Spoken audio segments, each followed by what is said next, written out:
ரொனால்டோக்கும் மெஸ்ஸிக்கும் முன்னாடியே 2000 வருஷம் முன்னாடி சைனால கூஜுன்னு ஒரு டைப் ஆஃப் ஃபுட்பால் விளையாண்டாங்க. சில்க் க்ளோத்ல 9 மீட்டர்ஸ் உயரத்துல இருக்க ஹோலுக்குள்ள லெதர் பாலை கிக் பண்ணி விடணும். அங்கிருந்து தான் ஃபுட்பாலோட ஜேர்னி ஸ்டார்ட் ஆகுது. பெலே ஃபுட்பால் விளையாடுறத பார்க்கறதுக்காக நைஜீரியாவில் நடந்த சிவில் வார்ல சீஸ்ஃபயர் அனௌன்ஸ் பண்ணாங்க. ஃபுட்பாலோட இன்ஃப்ளூயன்ஸ் என்னங்கிறது இதுல இருந்து புரியும்.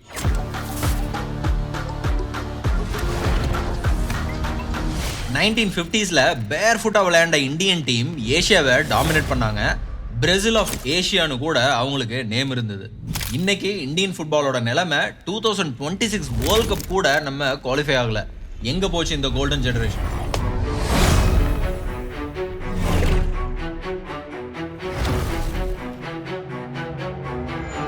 கத்தார் 2022 வேர்ல்ட் கப்ல $220 பில்லியன் செலவு பண்ணாங்க. ஆனா மைக்ரண்ட் ஒர்க்கர்ஸோட லைஃபே இதுக்கு பிரைஸ் ஆச்சு. ஃபுட்பாலோட டார்க் சைடு இந்த ட்ராஜடி.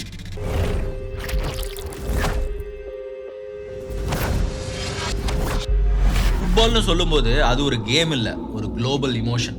இது பார்டர்ஸ், லாங்குவேஜஸ், ரேசஸ், கல்ச்சர்ஸ் எல்லாத்தையும் தாண்டி வேர்ல்டு ஃபுல்லா கனெக்ட் பண்ணுது. ஆனா இந்த ஜேர்னி எப்படி ஆரம்பிச்சது, இந்த ஃபுட்பாலோட ஹிஸ்டரி, அதோட எவல்யூஷன், இது எப்படி ஒரு வேர்ல்ட் வைட் ஃபினாமினா இப்படி மாறிச்சு அப்படிங்கறதான் நம்ம இன்னைக்கு பார்க்க போறோம். Are you ready to play football? Let's start the game.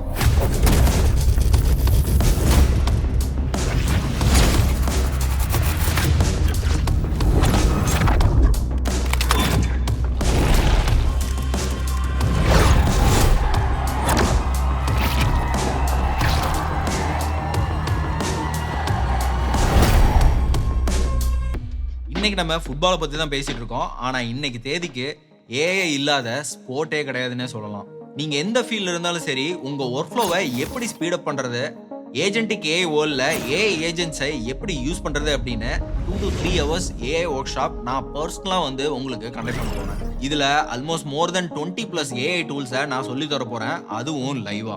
Join பண்ண லிங்க் டிஸ்கிரிப்ஷன்ல ஆர் கியூஆர் கோட் ஸ்கிரீன்ல இப்பவே கிளிக் பண்ணி ரெஜிஸ்டர் பண்ணுங்க. இந்த லைவ் ஒர்க் ஷாப் டைம்ல நீங்க அவைலபிள் இல்லைனாலும் பரவாயில்ல, ரெக்கார்டிங் உங்களுக்கு எப்பவுமே அவைலபிளா இருக்கும். So don't worry.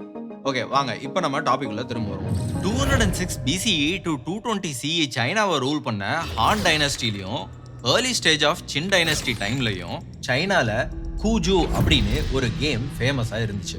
இந்த கூஜு கேம்ல ஃபெதர்ஸை ஸ்டஃப் பண்ண லெதர் பாலை யூஸ் பண்ணாங்க. இந்த பாலை 2 டீமும் தரையில பட விடாம சர்க்குலர் ஹோல்குள்ள பாலை கிக் பண்ணா கோல். இந்த சர்க்குலர் ஹோல் 2 சைடும் பேம்பூ கேன்ஸ்னால ஃபிக்ஸ் பண்ணப்பட்ட சில்க் கிளாத்ல இருக்கும். இந்த கிளாத்தை கிரவுண்ட்ல இருந்து 9 மீட்டர் உயரத்துல தொங்க விட்டுருப்பாங்க. இந்த கூஜுவை மிலிட்ரி ட்ரைனிங்ல கூட இன்க்ளூட் பண்ணியிருந்தாங்க. அந்த அளவுக்கு சைனால இது ஒரு பாப்புலரான கேமா இருந்துச்சு. அபிஷியலா FIFA கூட கூஜுவை தான் ஃபுட்பாலோட ஏர்லியர் வெர்ஷன்னு ஹானரும் பண்ணியிருக்காங்க. இப்படி சைனால இருந்து ஸ்டார்ட் ஆன இந்த கேம் சில்க் ரூட் வழியா உலகம் ஃபுல்லா ஸ்ப்ரெட் ஆகுது. எஸ்பெஷலி அதுக்கு அப்புறம் வந்த டாங் டைனஸ்டி டைம்ல இன்ஃப்ளேட்டட் பாலை யூஸ் பண்ணாங்க. அண்ட் அந்த பால் தான் லேட்டர் மாடர்ன் ஃபுட்பாலா இவால்வ் ஆச்சு. ஏன்ஷியன் கிரீக்ஸும் ரோமன்ஸும் நிறைய பால் கேம்ஸ் விளையாண்டாங்க. இதுல சில கேம்ஸ்ல காலை யூஸ் பண்ணி அடிக்கிற மாதிரியும் விளையாண்டுருந்தாங்க. ரோமன்ஸ் பீரியட்ல ஹர்பாஸ்தும் அப்படின்னு ஒரு கேம் ஃபேமஸா இருந்துச்சு. இது கிரீக்ல இருந்து எபிஸ்கைரோஸ் இல்லைன்னா ஃபேனின்தான்னு ஒரு டீம் கேம்ல இருந்து அடாப்ட் பண்ணது அப்படின்னு சொல்றாங்க. ஹர்பாஸ்தும்ங்கிறது ஸ்ட்ராட்டஜி அண்ட் டீம் ஒர்க்ல ஃபோக்கஸ் பண்ற கேம். அண்ட் ஸோ இது மாடர்ன் ஃபுட்பாலோட டாக்டிக்ஸை ரிஃப்ளெக்ட் பண்ணுது. நார்த் அமெரிக்கால பாசக்குவா கோஹோ வாக்னு மாடர்ன் டே ஃபுட்பால் மாதிரி ஒரு கேமை விளையாண்டுருக்காங்க. இதுல இன்ட்ரெஸ்டிங்கான விஷயம் என்னன்னா, இந்த கேம்ல 100கணக்கான பிளேயர்ஸ் கூட பார்ட்டிசிபேட் பண்ணலாம். இது ஒரு கேம் மாதிரி இல்லாம ஒரு கம்யூனிட்டி செலிப்ரேஷன் மாதிரியே நடக்கும். இதுல சம்டைம்ஸ் ஃபுல் டே இல்லைன்னா மல்டிபிள் டேஸ் மேட்ச் கூட நடக்கும் அப்படின்னு சொல்றாங்க. நம்ம டெஸ்ட் மேட்ச் மாதிரி வச்சுங்களேன் கிரிக்கெட்ல. அதே சவுத் அமெரிக்கால மீசோ அமெரிக்கன்ஸ் ஒரு விதமான பால் கேமை விளையாடி இருக்காங்க. ஒரு பெரிய கோட் இருக்கும் இதுல, அதுல ஒரு பெரிய ரப்பர் பாலை இடுப்புல வச்சு தட்டி விடுவாங்க. இதுல பால் கீழே விழக்கூடாது அண்ட் பாலை ஒரு ஸ்டோன் ரிங் இருக்கும், அதுக்குள்ள போடணும். இந்த மாதிரி இந்த கேம்ல தோத்தவங்கள ஹியூமன் சாக்ரிஃபைஸ் கொடுத்த கதையும் இருக்கு. இந்த கேமை இன்னும் சில மெக்சிகன் டவுன்ஸ்ல உலாமா அப்படிங்கிற பேர்ல விளையாண்டுட்டு இருக்காங்க.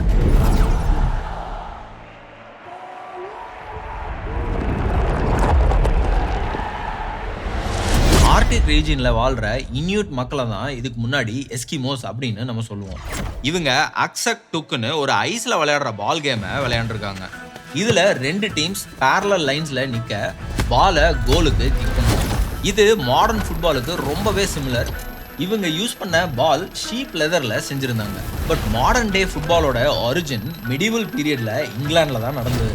இந்த மிடிவல் பீரியட்ல ஃபுட்பாலை மாப் ஃபுட்பால் அப்படின்னே கூப்பிட்டுருக்காங்க. ஏன்னா இது ஒரு கயோட்டிக் வயலண்ட் கேமா இருந்தது. மோஸ்ட்லி பக்கத்து வில்லேஜஸ் நடுவில் நடந்த போட்டியாக தான் இது இருந்தது.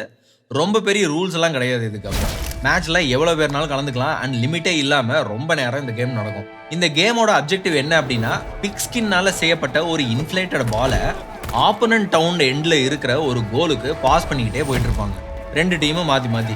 ஆனால் ஈவென்ச்சுவலி இந்த கேம் நடக்கும்போது என்ன ஆகும்னா, ரியாலிட்டியில் இது ஒரு வயலண்ட் ஸ்ட்ரீட் பேட்டிலாகவே மாறிடும். யூஸ்வலாக இந்த கேமில் கோலு இந்த 2 வில்லேஜஸோட ஏதோ ஒரு லேண்ட்மார்க்காக தான் இருக்கும். இதில் காமெடியாக என்னன்னா, இந்த கேமில் இருந்த ஒரே official rule murder and manslaughter are not allowed. அதாவது கொலை மட்டும் நடக்கக்கூடாது. இதில் இருந்தே தெரியும் இந்த கேம் எவ்வளோ வயலண்ட்டாக இருந்திருக்கும், அதை எவ்வளோ வயலண்ட்டாக விளையாண்டுருப்பாங்க அப்படின்னு. ஆனால் இந்த ஓல்ட் ஃபுட்பாலோட லெகசி இன்னும் லைவாக தான் இருக்கு.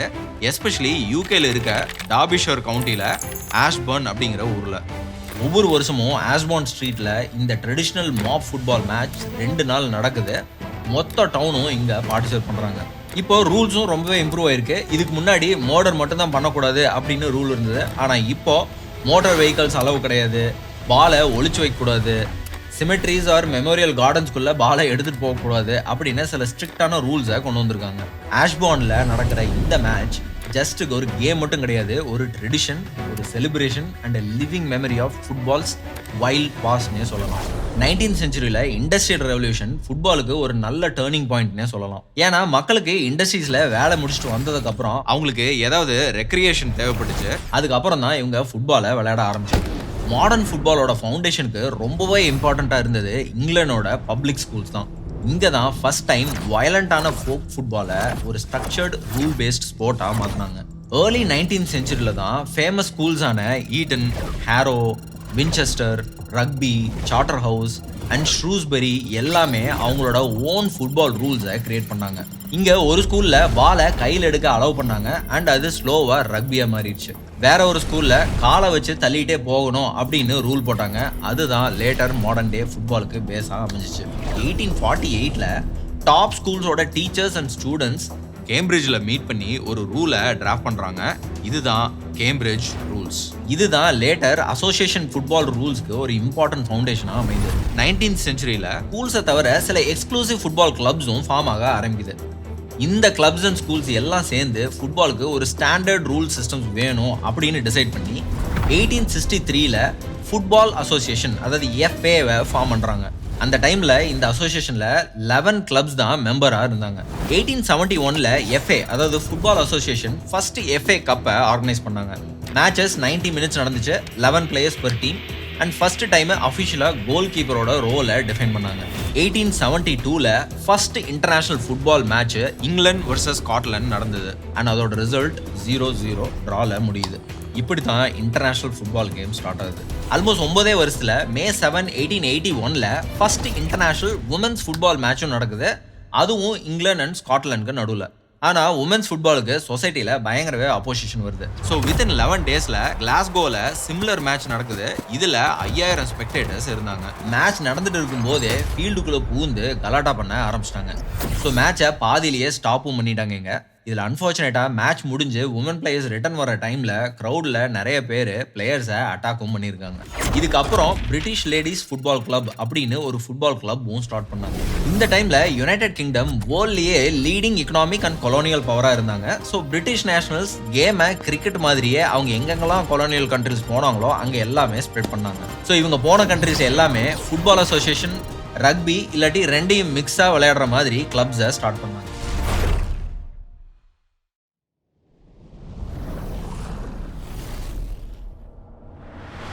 19th செஞ்சுரியோட எண்டில் ஃபுட்பால் யூரோப்பில் மட்டும் இல்லாமல் ஏஷியா, ஆஃப்ரிக்கா, சவுத் அமெரிக்கான்னு மற்ற கான்டினென்ட்ஸ்லையும் ஸ்ப்ரெட் ஆகுது. ஆனால் இந்த குளோபல் ரீச்சுக்கு ஒரு ப்ராப்பர் ஸ்ட்ரக்சர் இல்லாமல் இருந்ததுனால இன்டர்நேஷ்னல் ஆர்கனைசேஷன் தேவைப்பட்டுச்சிங்க. 1904ல் இதுக்கு ஒரு இன்டர்நேஷ்னல் ஆர்கனைசேஷன் எஸ்டாப்ளிஷ் பண்ணணும் அப்படின்னு Belgium, Denmark, France, Netherlands, Spain, Sweden and Switzerland நாடுகளை சேர்ந்த ஃபுட்பால் அசோசியேஷன்ஸோட ரெப்ரசன்டேட்டிவ்ஸ் ஃபீஃபாவை ஆரம்பித்தாங்க. Federation international day football association. இன்னைக்கு FIFAல 211 மெம்பர் அசோசியேஷன்ஸ் இருக்காங்க. ஆல்மோஸ்ட் எல்லா சாவரன் கண்ட்ரீஸும் இதுல இருக்காங்க. இந்த நம்பர் யுனைடெட் நேஷன்ஸ்ல இருக்கிற மெம்பர்ஸை விட அதிகமான கவுண்ட். ஒவ்வொரு மெம்பரும் அந்த கண்ட்ரியோட அஃபிஷியல் ஃபுட்பால் கவர்னிங் பாடியை ரெப்ரசென்ட் பண்ணணும். அது மட்டும் இல்லாமல் இந்த FIFAக்கு 6 கான்டினென்டல் கான்ஃபெடரேஷன்ஸ் கூட இருக்கு. இவங்க தான் region wide tournaments, qualifiers, rankings and development programmes இது எல்லாமே ஃபுட்பாலுக்கு ஆர்கனைஸ் பண்ணுவாங்க. இப்போ ரெவன்யூ அண்ட் பட்ஜெட்டை பற்றி பார்க்கலாம். FIFAவோட பட்ஜெட்டும் ரெவன்யூவும் 4 இயர் சைக்கிளில் கால்குலேட் பண்ணுவாங்க. இந்த பீரியடை வேர்ல்ட் கப் சைக்கிள் அப்படின்னு சொல்லுவாங்க. இது எதுக்குன்னா most of the FIFA revenue வர்றது மென்ஸ் வேர்ல்ட் கப் நடக்கிற அந்த வருஷத்துல தான். அதனால ஒரு வேர்ல்ட் கப் முடிஞ்சதுல இருந்து அடுத்த வேர்ல்ட் கப் முடிகிற வரைக்கும் இதை கால்குலேட் பண்ணுவாங்க. 2019 to 2022 வேர்ல்ட் கப் சைக்கிளில் ரெக்கார்ட் பிரேக்கிங்காக $7.54 பில்லியன் ரெவன்யூ வந்தது இந்த ஃபுட்பாலில். அண்ட் இந்த கரண்ட் வேர்ல்ட் கப் சைக்கிளில், அதாவது 2023லேருந்து 2026ல் $13 பில்லியன் வரை இந்த ரெவன்யூ இன்க்ரீஸ் ஆக போகுது அப்படின்னு சொல்கிறாங்க. இது ப்ரீவியஸ் சைக்கிளை விட 72% இன்க்ரீஸ்.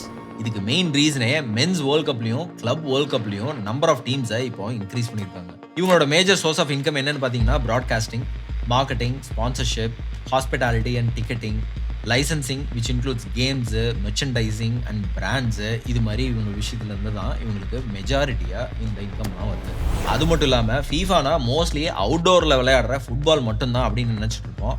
ஆனால் FIFA ட்ரெடிஷ்னல் ஃபுட்பாலையும் தாண்டி இன்னும் நிறையா ஃபார்மேட்ஸை குளோபலாக ஆர்கனைஸ் பண்ணிட்டு இருக்கு. அதில் ஒன்று தான் ஃபுட்சால். இது இண்டோரில் விளையாடுற ஃபுட்பால் அண்ட் இதில் ஒவ்வொரு டீம்லேயும் 5 பேர் தான் இருப்பாங்க. இது ஒரு ஹார்ட் கோர்ட்டில் விளையாடுற fast paced version of football. FIFA 1989ல் மென்ஸ் ஃபுட்சால் வேர்ல்ட் கப்பை ஸ்டார்ட் பண்ணாங்க. அண்ட் இப்போ உமன்ஸ் எடிஷனை கூட 2025ல் கண்டக்ட் பண்ணியிருக்காங்க. இன்னொன்று பீச் சாக்கர். இது சாண்டில் விளையாடுற ஃபுட்பால். இதுலேயும் 5 பேர் தான் இருப்பாங்க ஒரு டீமுக்கு. இதில் ரூல்ஸு கொஞ்சம் டிஃப்ரெண்ட்டு. 2005ல் men's beach soccer world cup start பண்ணாங்க. உமன்ஸ் டோர்னமெண்ட்ஸ் கூட 2019ல் லான்ச் பண்ணாங்க. இன்னொன்று ஸ்போர்ட்ஸ். இதை FIFA அப்படின்னு சொல்லுவாங்க. இது டிஜிட்டல் வெர்ஷன் ஆஃப் ஃபுட்பால். ஃபுட்பாலை சிமுலேஷன் வீடியோ கேம்ஸில் காம்படிட்டிவாக விளையாடுறதுக்கான டோர்னமெண்ட்ஸை நடத்துவாங்க.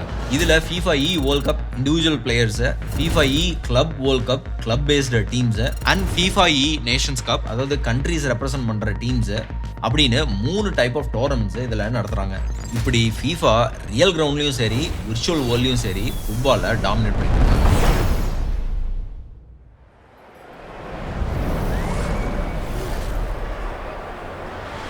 1908ல் லண்டனில் நடந்த ஒலிம்பிக்ஸில் தான் ஃபர்ஸ்ட் டைம் ஃபுட்பாலை ஒலிம்பிக்கில் இன்ட்ரடியூஸ் பண்ணாங்க. அண்ட் அதில் இங்கிலாந்து தான் சாம்பியன்ஸ். ஆரம்பத்தில் எல்லா கண்ட்ரிஸும் சேர்ந்து நடந்த ஃபுட்பால் டோர்னமெண்ட்னா அது ஒலிம்பிக்ஸ் மட்டும்தான். ஸோ இதை தாண்டி எது பெஸ்ட் டீம்னு முடிவு பண்ணுற மாதிரி எந்த ஒரு டோர்னமெண்ட்டும் இல்லை. ஸோ FIFA 1930ல் மென்ஸ் வேர்ல்ட் கப்பை ஆர்கனைஸ் பண்ணுறாங்க. First ever FIFA world cup உருகுவேல நடக்குது. உருகுவே 1924லையும் 1928லையும் ஒலிம்பிக் கோல்டு வின் பண்ணியிருந்தாங்க.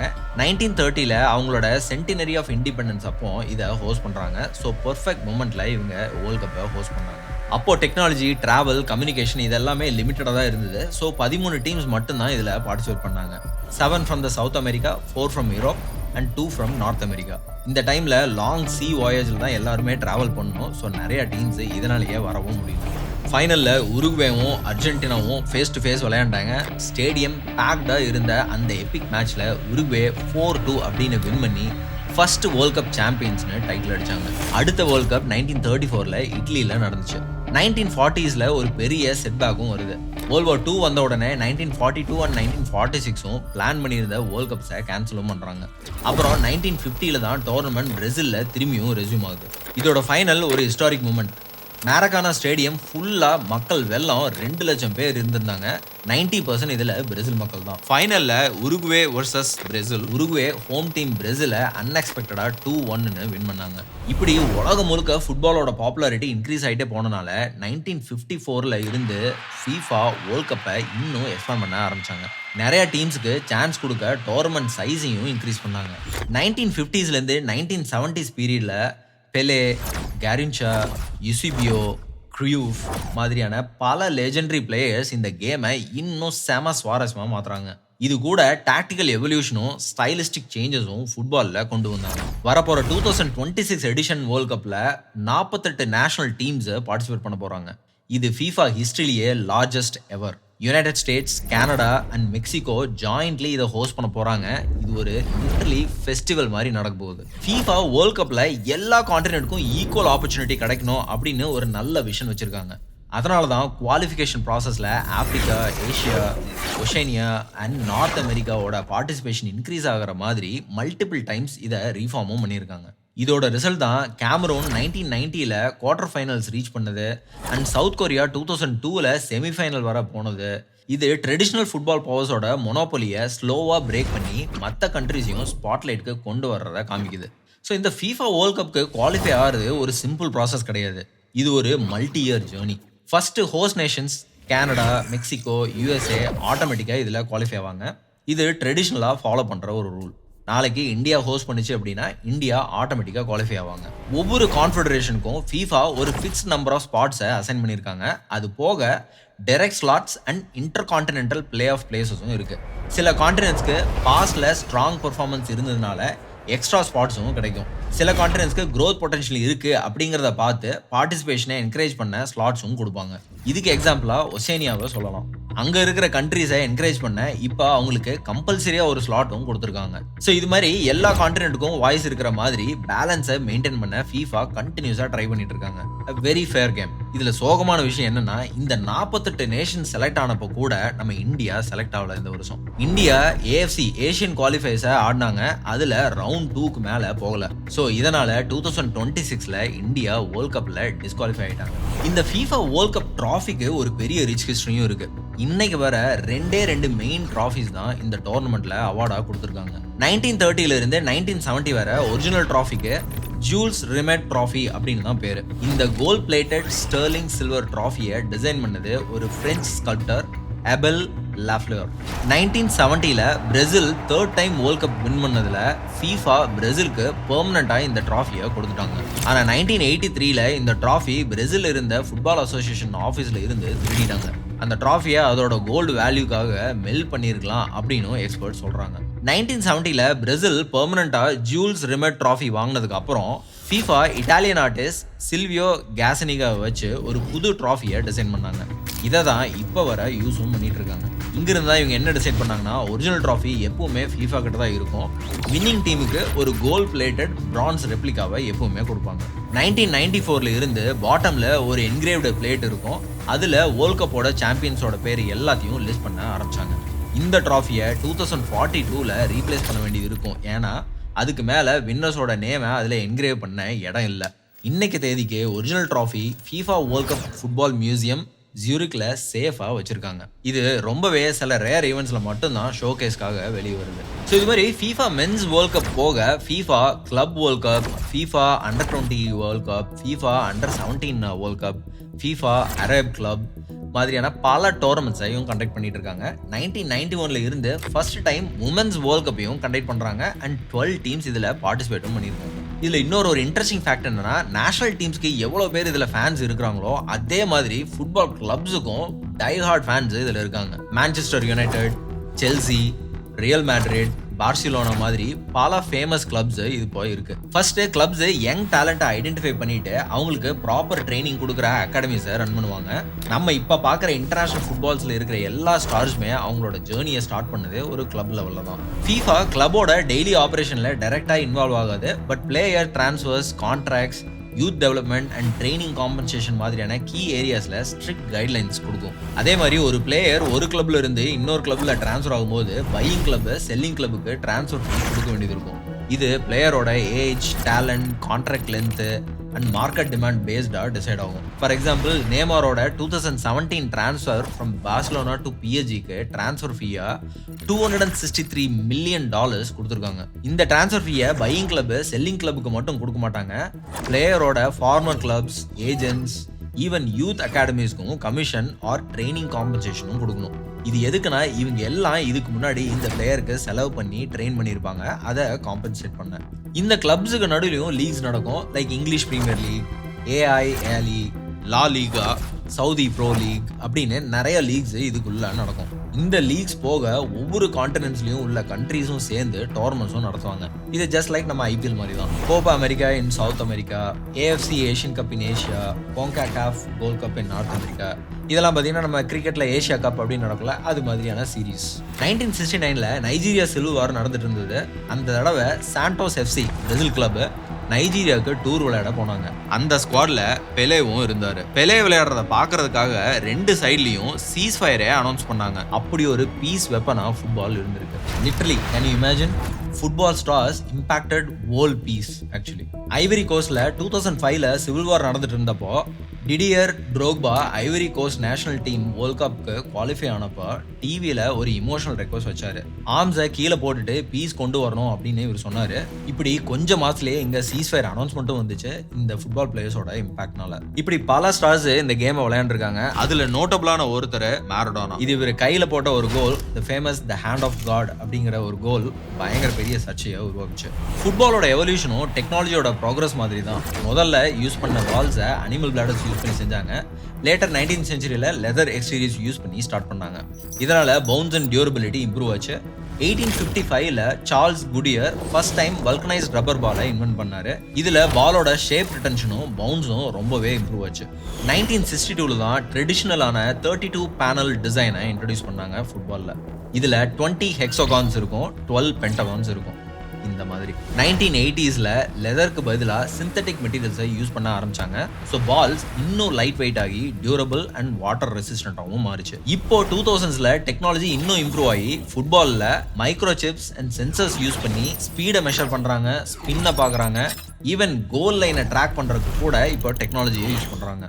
2018 வேர்ல்ட் கப்ல டெல்ஸ்டார் 18 பால்ல நியர் ஃபீல்ட் கம்யூனிகேஷன் சிப் பொருத்திருந்தாங்க. இதை யூஸ் பண்ணி ஃபேன்ஸ் அவங்க போன் மூலியமா லைவா கனெக்ட் பண்ணி அங்க இன்ஃபர்மேஷனை ஆக்சஸ் பண்ண முடியும். யூத் அண்ட் ஜூனியர் கேட்டகரிஸ்ல சைஸ் 4 அண்ட் சைஸ் 3 பால்ஸ் தான் யூஸ் பண்றாங்க. இது வந்துட்டு இன்னும் லைட் வெயிட் அண்ட் ஸ்மால் டயமீட்டர்ல இருக்கு.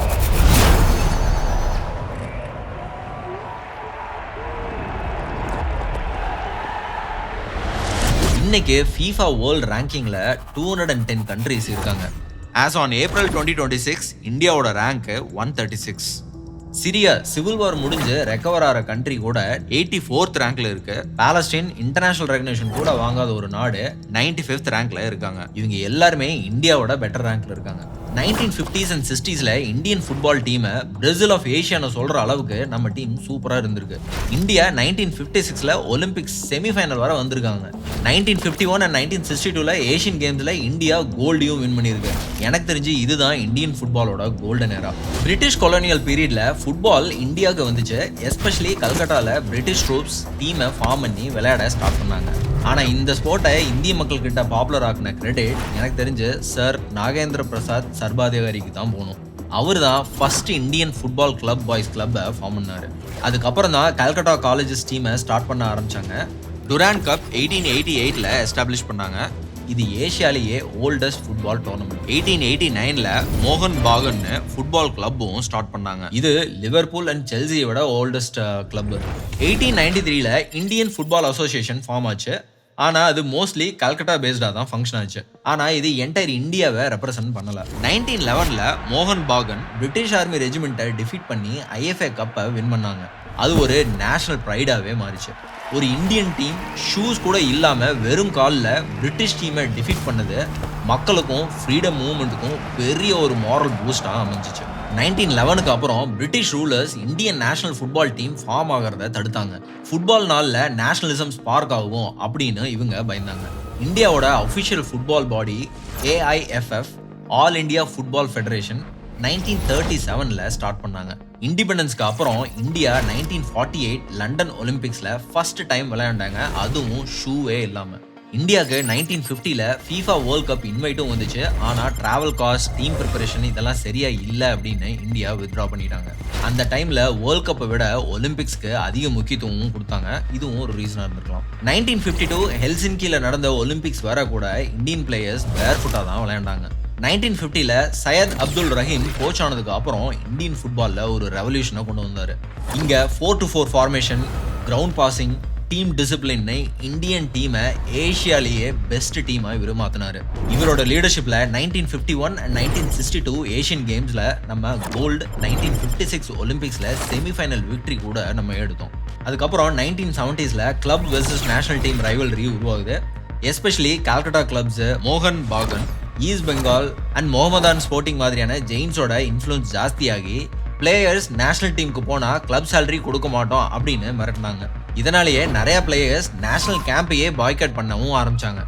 Very very unfortunate situation. இதை பாலிடிக்ஸ்னு சொல்றதா இல்லை ஹெல்ப்லெஸ் சிச்சுவேஷன் சொல்றதா, வாட் எவர் இட் இஸ், ஃபுட்பாலுக்கு இது ஒரு பேட் ஃபவுண்டேஷனாகவே அமைஞ்சிச்சு. ஜப்பான், கொரியா, சவுதி அரேபியா மாதிரியான மற்ற ஏஷியன் கண்ட்ரீஸ் வேர்ல்ட் கப்பில் ஃபோக்கஸ் பண்ணி இன்வெஸ்ட்மெண்ட் பண்ண ஸ்டார்ட் பண்ணாங்க. ஆனால் இந்தியா 1954 1982 வர வேர்ல்ட் கப் குவாலிஃபைஸ்க்கு டீமை அனுப்பவே இல்லை. ஏன்னா ஏஎஃப்எஃப் வேர்ல்ட் கப்பை விட ஒலிம்பிக்ஸ் தான் முக்கியம் அப்படின்னு நினைச்சாங்க. எனக்கு தெரிஞ்சு biggest injustice we committed to football இதுதான். யோசிச்சு பாருங்க, இன்னையிலிருந்து 30 வருஷத்துக்கு நம்ம கிரிக்கெட் டீம் வேர்ல்ட் கப்லயே பார்ட்டிசிபேட் பண்ணலைன்னா நம்ம கிரிக்கெட் டீமோட நிலைமை என்ன ஆகும்? லிட்டரலி இதான் நடந்துச்சு நம்ம இந்தியன் ஃபுட்பாலுக்கு. 1983ல இந்தியன் கிரிக்கெட் டீம் வேர்ல்ட் கப்பை வின் பண்ணாங்க. அந்த டைம் டெலிவிஷனும் பூம் ஆகுது. இந்த டைம்ல கிரிக்கெட் கிரேஸும் இந்தியாவில் அதிகமாக ஆரம்பிக்குது. டிவி சேனல்ஸ் கிரிக்கெட்டுக்கு ஃபுல் ஸ்பாட்லைட் கொடுத்து ஆட்ஸ், ஸ்பான்சர்ஸ், மீடியா கவரேஜ் எல்லாமே கிரிக்கெட் மேலே கான்சன்ட்ரேட் பண்ண ஆரம்பிக்கிறாங்க. ஃபுட்பால் அன்ஃபார்ச்சுனேட்லி பேக்ரவுண்டுக்கு போகுது. பிசிசிஐ ஏஐஎஃப்எஃப் விட 50 டைம்ஸ் அதிகமாக ஏர்ன் பண்ணுறாங்க. Indian football mostly government funds இல்லாட்டி ஏஎஃப்சி ஆர் FIFA சப்போர்ட்ல தான் சர்வைவ் ஆகுது. ரொம்ப நாள் வரை இந்தியாவுக்கு ஒரு ப்ராப்பர் நேஷனல் ஃபுட்பால் லீக் கூட கிடையாது. ஏஎஃப்எஃப் நேஷனல் ஃபுட்பால் லீகை 1996ல தான் ஸ்டார்டே பண்ணாங்க. அதுக்கு முன்னாடி football competitions mostly state level இல்லை ரீஜனல் டோர்னமெண்ட்ஸாக தான் இருந்திருக்கு. ஸோ லிட்டரலி லாஸ்ட் 30 வருஷமாக தான் நம்ம இந்தியாவில் ஃபுட்பாலில் இன்வெஸ்ட்மெண்ட்டே பண்ணிட்டு இருக்கோம். 2001ல் ESPN இந்தியாவில் இங்கிலீஷ் பிரீமியர் லீக் டெலிகாஸ்ட் பண்ண ஆரம்பிச்சாங்க. அதிலிருந்து இந்தியன் ஃபேன்ஸு லோக்கல் கிளப்ஸை விட இங்கிலீஷ் கிளப்ஸை சப்போர்ட் பண்ண ஆரம்பிச்சிட்டாங்க. ஆர்சனல், மான்செஸ்டர் யுனைடெட், செல்சி மாதிரியான டீம்ஸு ஃபேன்ஸுக்கு ஃபேவரட் ஆயிடுச்சு. இமேஜின், இந்தியன் ஃபேன்ஸே இந்தியன் ஃபுட்பாலை மறந்துட்டாங்க. 2007ல் NFL ரீபிராண்ட் பண்ணி ஐ லீக்னு மாற்றி ப்ரொமோஷன், ரெலிகேஷன் சிஸ்டம்லாம் கொண்டு வந்தாங்க. ஆனாலும் low marketing, poor stadium conditions, inconsistent பிளானிங்னால எதுவுமே பெருசாக வளரல. ரொம்ப வருஷமா ஏஎஃப்எஃப் ரன் பண்ணதே ரொம்ப பெருசாக எக்ஸ்பீரியன்ஸ் இல்லாத, ஃபுட்பால் நாலேஜே இல்லாதவங்கனால தான். ஃபைனலாக 2010ல் ஏஎஃப்எஃப் ரைஸ் வேர்ல்ட் வைட், அப்போ அது IMG ரிலையன்ஸு, அவங்களோட ஒரு டீல் சைன் பண்ணி இந்தியன் சூப்பர் லீக், IPL இது மாதிரியான ஃப்ரான்ச்சைசி பேஸ்ட் லீகை ஸ்டார்ட் பண்ணாங்க. லீக்ல ஜஸ்ட் 12 டீம்ஸ், ஆனால் வெறும் 22 மேட்சஸ் தான். இது பிளேயர்ஸ்க்கு கன்சிஸ்டன்ட் காம்படிஷன் அண்ட் மேட்ச் ஃபிட்னஸும் கொடுக்க முடியல. சந்தோஷ் ட்ராஃபி மாதிரி ஸ்டேட் லெவல் டோர்னமெண்ட்ஸ்ல கூட ஃபினான்ஷியல் ஸ்ட்ரகிள் இருந்துச்சு. சம் ஸ்டேட் அசோசியேஷன் ஃபேன்ஸுக்கிட்ட டொனேஷன் கேட்குற அளவுக்கு சுச்சுவேஷன் இருந்தது. ISL பெரிய பிளேயர்ஸை சைன் பண்ணுறதுல கான்சன்ட்ரேட் பண்ணாங்களே தவிர யூத் டெவலப்மெண்ட் சைடை கம்ப்ளீட்டாக மறந்துட்டாங்க. ஜப்பானோட J லீக், கொரியாவோட K லீக் இவங்கெல்லாம் மேண்டேட்டரியா யூத் அகாடமியில் இன்வெஸ்ட் பண்ணுவாங்க. அதுதான் அவங்க இன்டர்நேஷனல் லெவலில் கன்சிஸ்டண்ட்டாக பெர்ஃபார்ம் பண்ணுறதுக்கான ரீசன். இங்கே தான் நம்ம யோசிச்சு பார்க்கணும், ஏன் நம்ம IPLல ஒரு யங் டேலண்ட்டை வளர்றதுக்கு ஒரு இன்வெஸ்ட்மெண்ட் இருக்கிற மாதிரி ஏன் ஃபுட்பாலில் இல்லை? இந்தியாவில் மெஜாரிட்டி யங் ஃபுட்பாலர்ஸ்க்கு ப்ராப்பர் டெவலப்மெண்ட் பாத்வே கூட கிடையாது. ஸ்ட்ராங் யூத் லீக்ஸ் கிடையாது, ஸ்ட்ரக்சர்டு இன்வெஸ்ட்மெண்ட்ஸ் கிடையாது, கிளப்ஸும் ஸ்டேட் அசோசியேஷன்ஸும் லாங் டேர்ம் விஷன் வச்சு ஃபங்க்ஷன் பண்ணுறது கிடையாது. கிரிக்கெட்டில் multiple under age tournaments and coaching camps இருக்கிற மாதிரி ஃபுட்பாலில் இன்னுமே ஆர்கனைஸ் ஆகலன்னு தான் சொல்லணும். 2015ல் ஸ்டார்ட் பண்ண இந்தியன் அண்டர்-19 ஃபுட்பால் டீமுக்கு அந்த டைமில் ஒரு கோச் கூட கிடையாது. இதில் இன்னொரு அன்ஃபார்ச்சுனேட்டான விஷயம் என்னன்னா, ஸ்கூல்ஸ் லெவலில் சுப்ரோத்தோ கப் மாதிரியான நேஷனல் லெவல் டோர்னமெண்ட்ஸும் இருக்கு. பட் அதில் நிறைய ஏஜ் ஃப்ராட் நடக்கிறனால அதோட கிரெடிபிலிட்டியும் போயிடுச்சு. யூத் பிளேயர்ஸ்க்கு ப்ராப்பர் ஃபெசிலிட்டிஸ் அண்ட் கேர் கிடையாது. டோர்னமெண்ட் டைமில் பிளேயர்ஸ் அவங்களா குக் பண்ணி சாப்பிடுவாங்க. டாய்லெட்ஸ் கிடையாது, பேசிக் ஃபெசிலிட்டிஸ் கூட இல்லாமல் ஸ்ட்ரகிளும் பண்ணிட்டு தான் இருக்காங்க. இதுதான் இந்தியன் ஃபுட்பாலோட கிரவுண்ட் ரியாலிட்டி. இப்படி இருந்தா எத்தனை பேர் ஃபுட்பால் விளையாட முன் வருவாங்க?